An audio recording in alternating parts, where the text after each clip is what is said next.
Víctor, cómo se administra el ser eterno en el afecto, en el cariño y en la recordación de la gente? No debe ser fácil, ¿eh?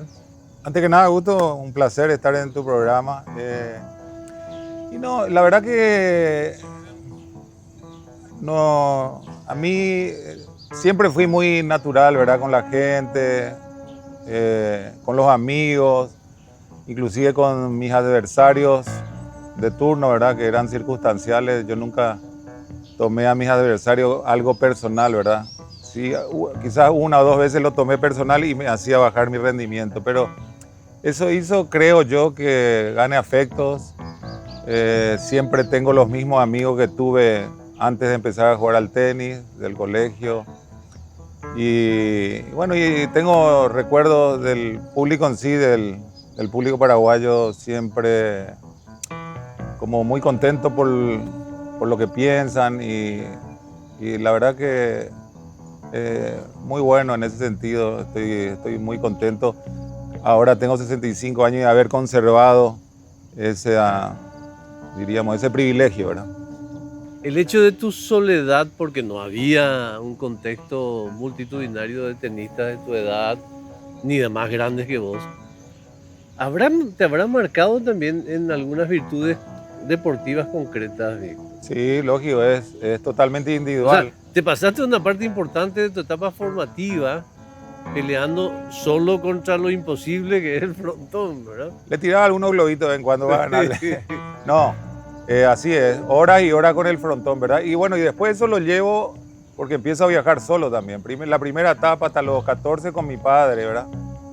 Pero después empiezo a viajar solo, entonces me acostumbré a vivir solo, a tener un deporte individual.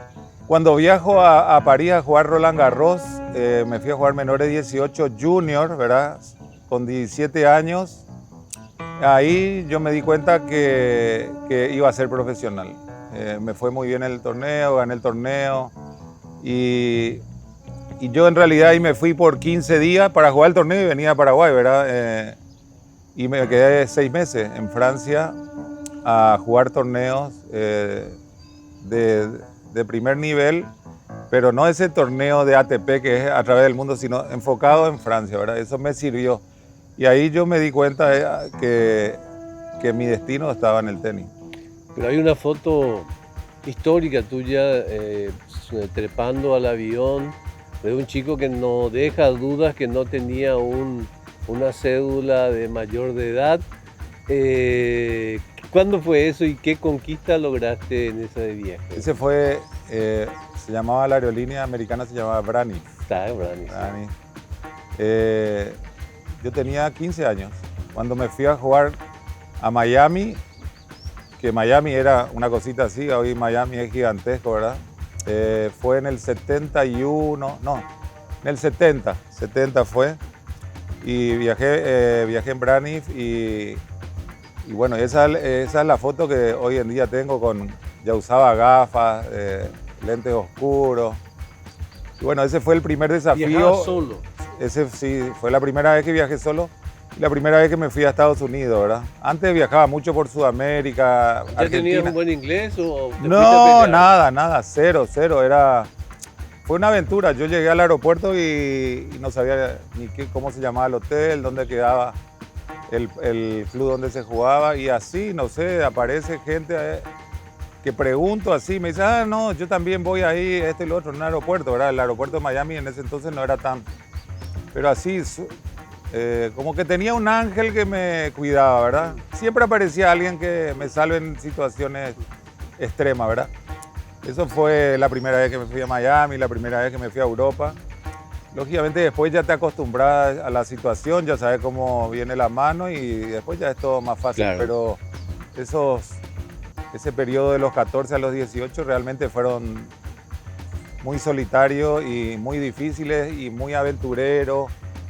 y te digo de un poquito de riesgo también en ciertas situaciones, Claro. ¿verdad? ¿Cómo convivía este chico que ya no podía esperar para ir a salir y pelear el mundo? No digo todavía conquistar, pelear el mundo, como vos, con tu papá y tu mamá. ¿Cómo llevaban eso?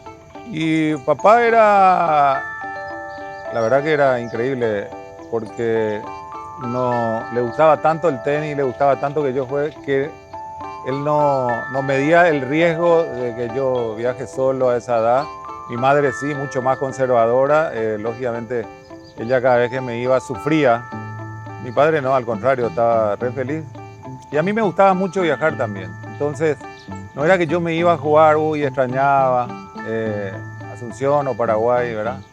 Me gustaba mucho viajar en ese momento y jugar tenis, por supuesto.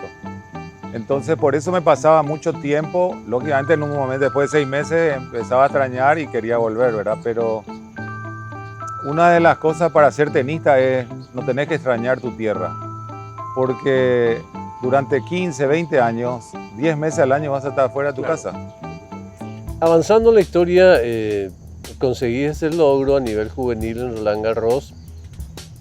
Empezás a relacionarte también con la posibilidad de los honorarios del deporte y volvés a Paraguay de nuevo. ¿Y tus estudios secundarios cómo iban? Bueno, bien, gracias.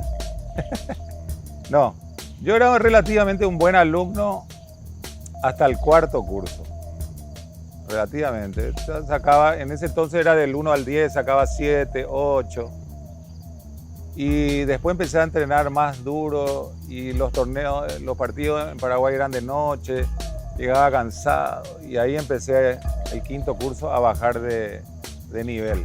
Ahí ya empezaba a aparecer un 3, un 4 y justo me sale el viaje a París. Y bueno, yo estaba en el Colegio San José y bueno, me fui por 15 días para volver al San José a seguir estudiando. Me quedé 6 meses, nunca más volví al colegio. Claro. Un día del año 1979 le generaste un terrible problema al sistema tenístico mundial que esperaba el choque de dos gigantes. Y lo que tenía que ser el choque de dos gigantes, de lo que hoy se transmiten en las películas, terminó siendo un David y Goliat increíble. Contanos Sí. cómo fue ese Bueno, año y sí. contanos, pero incluso cómo fue el antes de Claro, ese claro. día glorioso. Bueno, en realidad, ¿Cómo fue que llegaste sí. a ese certamen Sí. primero? bueno, yo en Francia ya era un poquito conocido porque ya había ganado un torneo 2 meses antes en Niza y usaba un diamante. Entonces, en esa época nadie usaba diamantes, los tenistas tampoco. Entonces, no pasaba tanto antes del Roland Garros por el tenis en sí, sino por la imagen que tenía, más o menos el pelo largo, tipo, bueno. Y entonces llega Roland Garros y empiezo a ganar los partidos y le gano a Vilas en la cancha central en cuartos de final. Entonces eso ya fue como un shock para Sí. los franceses, ¿verdad? Que yo llegue ya a semifinales. Entonces, Y Vilas lo predijo en algún momento después de ese partido. sí, que le iba a ganar a Connor, Sí. él dijo, sí, por el nivel que yo tenía. Entonces, cuando yo juego con Connor, el duelo esperado era, como vos decís, Borg-Connors. Entonces, yo normalmente tendría que tener todo el público en contra, ¿verdad? Porque querían ver esa final, sí o sí, el número 1 contra el número 2, ¿verdad? Borg era el 1 y Connor el 2. Indiscutido en ese momento. Pero ¿En no qué tuve, lugar estabas? en el ranking, Sí. antes es 30 en el mundo y después de Roland Garros entre los 10 primeros.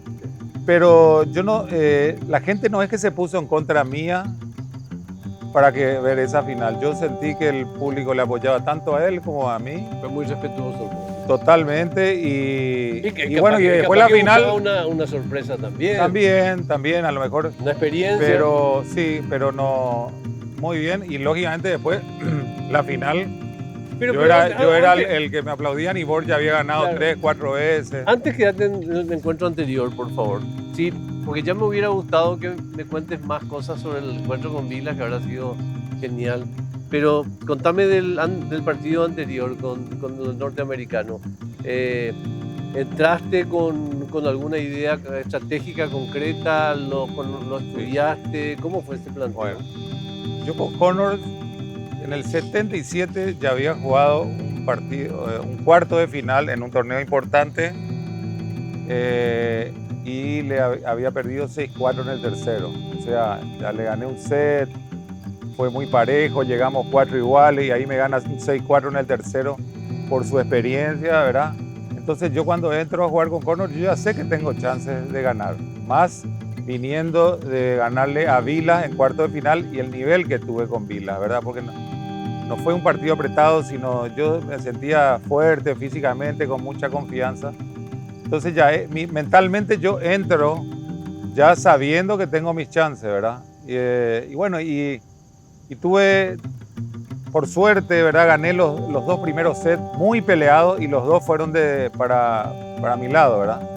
Yo pierdo el tercer set, pero el cuarto ya empiezo bien otra vez de entrada. Entonces yo me tenía mucha fe. No así con Borg, ¿verdad? Con Borg ya era el rey de la tierra, ya había ganado 3 veces. Ahí yo me sentía, diríamos, un desafío, pero no la confianza que me tenía con Y encima buena lluvia. Encima llegó, lastimosamente, París hasta ese día solazo y la cancha bastante seca. Entonces mi saque corría muchísimo más y mi tenis es saque y volea. Entonces mi saque hacía mucho daño. Ese día amaneció lloviendo y la final tenía que empezar a las 2 de la tarde y empezó a las 3 con llovizna y la cancha estaba pesada, la pelota se ponía pesada, entonces eso todavía otra vez le favorecía a él porque él jugaba todo de fondo. Cuanto más lento, mejor para él porque tenía más tiempo, ¿verdad?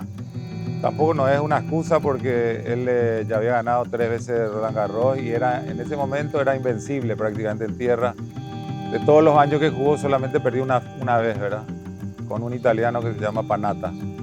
Entonces no es excusa, pero sí, como que mi juego se resintió un poco, sobre todo mi saque. Todas esas figuras súper poderosas, míticas, ¿llegaste con alguno de ellos, como Vilas, como él, como Connor, a relacionarte personalmente, de amistad, digo? Bueno, en mi época teníamos amigos, tenistas. Los sudamericanos, como no teníamos entrenadores, viajábamos solo, nos apoyábamos entre nosotros, ¿verdad? Entrenábamos juntos. Lográs hacer una amistad con algunos, con otros no, porque es muy difícil, porque el tema de la cancha después lo llevan afuera. Sí. Y es muy difícil. Hoy en día te diría que es casi imposible que eso suceda porque cada jugador de los primeros 10 o 20 o 30 o 50 viajan con un equipo de... Un séquito. Sí, entonces le rodean.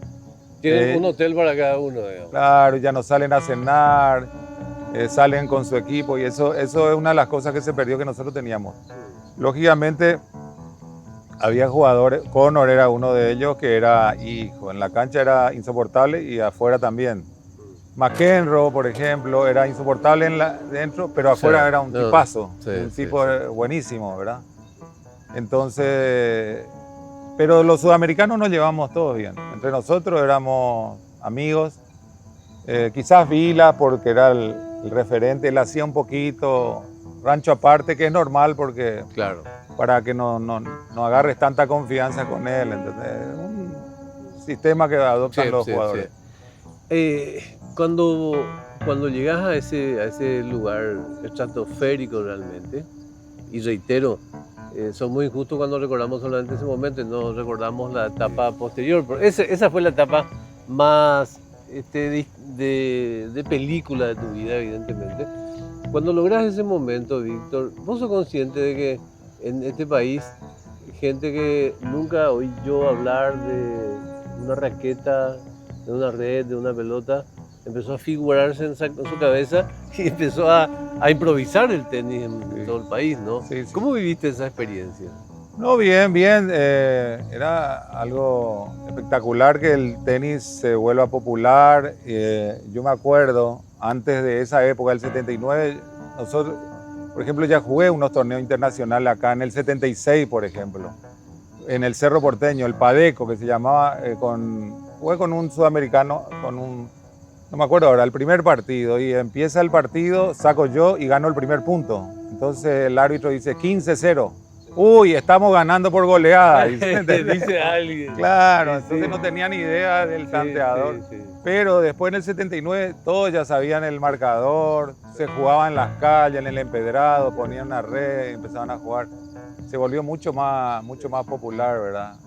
Bueno, y de hecho se hicieron muchas academias, se hizo varios clubes más, pero antes del 79 era como que no se tenía mucha idea de qué era el tenis, ¿verdad? Digo, no sé si llegás a dimensionar, porque no sé, eso te lo puede hacer un club, te lo puede hacer un gobierno, pero eso lo hiciste vos, la persona de Víctor Pecci, generó toda esa revolución del tenis en Paraguay que fue. Ahora, ¿cómo administraste tu fama que debe haber sido muy apabullante, muy fuerte también, Víctor? Es difícil eso. O sea, volver al país Sí, pequeño, sí, al sí, país sí, chico, sí, al sí. lugar donde... Sí, mira, hace unos cuantos añitos de eso, ¿verdad? Específicamente el momento que vos hablás, ¿verdad? Que hace 80, 79, ponerle toda la década del 40 80. años. Sí, 40 años. Uno cuando es joven, medio que se cree la película un poquito. Yo me creí la película, pero muy chiquitito. No Qué me creí, lógico, qué lógico. no me creí la última Coca-Cola del desierto, ni mucho menos. Ahora, creo que pisé tierra, sabía que el tenis tenía un principio, un final, que iba a tener un momento de gloria, iba a tener lesiones, iba a tener decadencia, mi físico no iba a responder. En ese sentido, no, así como se dice, no me subieron los humos, y por suerte, ¿verdad? Y pude controlar bastante. Ahora, ese es un tema. El otro es la presión, ¿verdad? De mantenerte. Después teníamos que jugar Copa Davis. Yo me acuerdo que jugábamos Copa Davis viernes, sábado y domingo. Yo jugaba 15 sets, jugaba entre los 3 días sumados, jugaba 14 horas. Y era tanta la adrenalina que uno tenía que... Yo el lunes, terminaba el partido, ¿verdad? El domingo a la noche, yo el lunes era un globo desinflado, ¿entendés? Es como que la adrenalina ya se acabó todo y vos decís, ¿y ahora qué? ¿Entendés? Entonces son esas situaciones que el tenis te lleva, o cualquier deporte, ¿verdad? Cuando haces demasiado esfuerzo, y pones muchas expectativas, ¿verdad? En un resultado. Y vos sabés, en el caso de Copa Davis, que Paraguay no había muchos deportes, estaba el fútbol nomás. Que vos sabés que mucha gente está pendiente del resultado, ¿verdad? Tenés una responsabilidad extra porque ya no era Víctor Pecci, sino era Paraguay el que estaba jugando. Entonces era difícil porque yo me sentía así, una semana totalmente cero energía, ¿verdad? Cero motivación, y después otra vez volvía la energía y volvía la motivación, pero costaba. Obviamente deben haber diferencias importantes, pero nada, solo para metodizar un poco la charla. ¿Qué diferencias existen entre esa etapa que llega hasta Roland Garros y lo que vino después con la etapa de Copa Davis, que fue también una etapa brillante, digamos, en tu mayor madurez, supongo, por un lado, se siguió perfeccionando tu juego? ¿Qué diferencias notaste en materia de esto mejoré en los Sí. siguientes 10 años? Bueno, ahí hay una etapa muy especial porque Paraguay durante 50 años no presentó equipo Copa Davis. Pasaron 50 años y Paraguay no presentó, entonces eso es algo, sí, ¿cómo Paraguay no presenta desde 1930 hasta 1980 que empezamos a jugar? ¿Qué pasó? Entonces otra vez la responsabilidad es más grande, ¿verdad? Y bueno, y por suerte nos fue bien de entrada y de no pasar a jugar 50 años, no nos dimos cuenta en un año estamos en el grupo mundial, ¿verdad? Jugando con los países más poderosos tenísticamente hablando, entre los 16 siempre, entre los 8 primeros.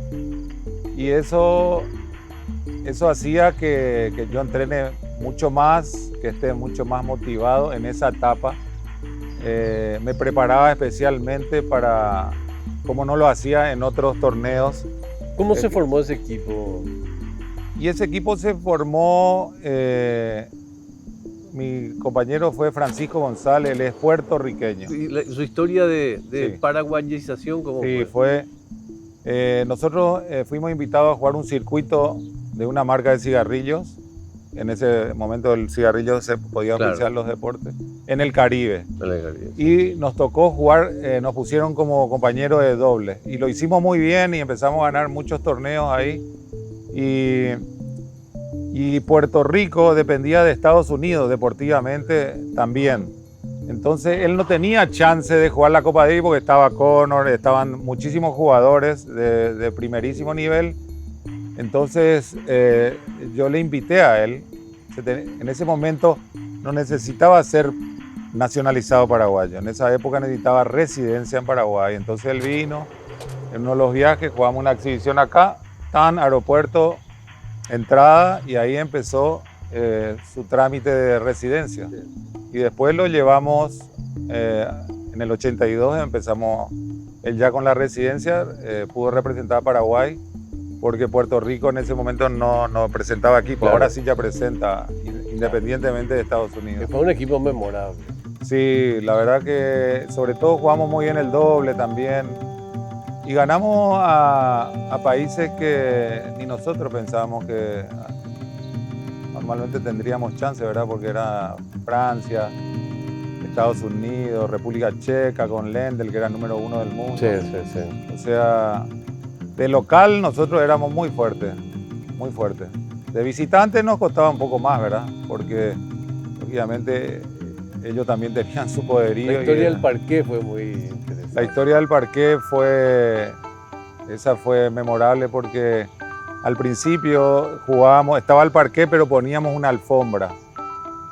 Y después nos tocó República Checa y dijimos, no, con esta alfombra vamos a perder con República Checa, porque estaba Lendl y la alfombra hacía que el juego sea más lento y a él le venía espectacular. Entonces dijimos, bueno, acá tengo que hacer algo y le sacamos y quedó el parquet.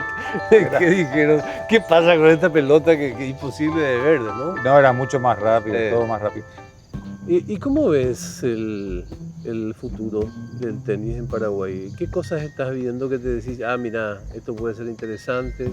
¿Qué cosas decís, tendríamos que apretar en esto? Bueno, para un paraguayo jugar a primer nivel, como está hoy el tenis, de profesionalizado, competir con federaciones europeas que tienen un presupuesto millonario, estoy hablando de 200 millones de dólares al año, que factura Roland Garros por hacer el evento, Williams. Entonces es como remar en la dulce de leche, ¿verdad? Hay que tener mucho talento, hay que tener mucha perseverancia, tenés que salir afuera de muy joven, porque el tenista se forma jugando a nivel internacional. Vos podés estar practicando 24 horas, pero si no salís del país no te sirve de nada tus 24 horas de entrenamiento. Tenés que de muy chico salir a competir afuera y estar 10 meses. Y ese proceso, son muchos procesos que uno tiene que pasar, quemar muchas etapas de 8 a 10 años, de 10 a 12. Y generalmente, con pocas excepciones, como Ramón Delgado, Verónica Cepede, Rosana Los Ríos y otros chicos más, no pasaron esa etapa, ¿verdad? No pasan esa etapa porque cuesta muchísimo. Ahora tenemos un chico, dos chicos tenemos que prometen mucho. Uno se llama Vallejos, que tiene 16 años, el otro es Martín Vergara, ¿verdad? Y bueno, esos chicos, por suerte, uno ya está viviendo en Miami, en una academia muy buena. Pero es muy difícil competir contra Europa, Estados Unidos, hasta los países asiáticos, que en mi época, por ejemplo, a mí me decían, jugás contra un coreano, y yo decía, gano, ¿verdad? Hoy un coreano, un japonés, un chino tienen un nivel Entonces se agrandó el mundo del tenis, ¿verdad? Ya no estás compitiendo solo contra Estados Unidos y Europa, ¿verdad? Víctor, muy buenos recuerdos de tu gestión como ministro de Deportes, y eso creo que es como la culminación de una etapa también, porque no todos los que pueden estar en la cancha Sí. pueden ser buenos en la gradería Sí, también, digamos, sí. o en el palco, digamos, ¿no? ¿Qué recuerdos te deja esa etapa? Mucha satisfacción porque el presidente me dejó trabajar, no me puso ninguna condicionamiento, fui libre de usar el sentido común, el bien común, me rodeé de gente muy buena y bueno, y a través de eso pude hacer una buena gestión. Lógicamente tuve equivocaciones porque es la primera vez que entré en la función pública. Equivocaciones chicas, pero equivocaciones al fin, que es que uno cuando sale se da cuenta, esto podía haber hecho mejor acá, ¿verdad? Lógicamente, pero en líneas generales muy contento y una experiencia espectacular La haber construcción trabajado. del estadio que ha Sí, sido. sí. Víctor, finalmente, se cruza contigo un chico de 12, 13 años, te dice, yo quiero empezar con esto. ¿Qué es lo primero? ¿Qué le dirías sobre lo primero que tiene que hacer para empezar en el mundo del tenis? 12 años. Le diría que tiene que empezar a los 6. Bueno, muy buen comienzo. No, y después tratá de empezar a los 6. Sí. No, y después le diría que tiene que tener pasión, no solamente por el tenis, por lo que el deporte que elegís, tenés que tener mucha pasión, mucha determinación, mucho sacrificio. Y en el caso del tenista, como te digo, no vayas a extrañar tu casa, no vayas a extrañar Asunción, Paraguay, porque el camino del tenista no va por ahí, ¿verdad? Entonces, pero mucha determinación y sobre todo pasión, tener ganas, es lo principal, ¿verdad? Si vos tenés pasión, el resto puede encaminarse. Vas a tener que aprender a divertirte en otros lugares, tampoco es muy mala idea. Tampoco, no, la verdad que no. Gracias, Víctor. No, Gracias por favor, gracias a vos, Augusto, por la oportunidad.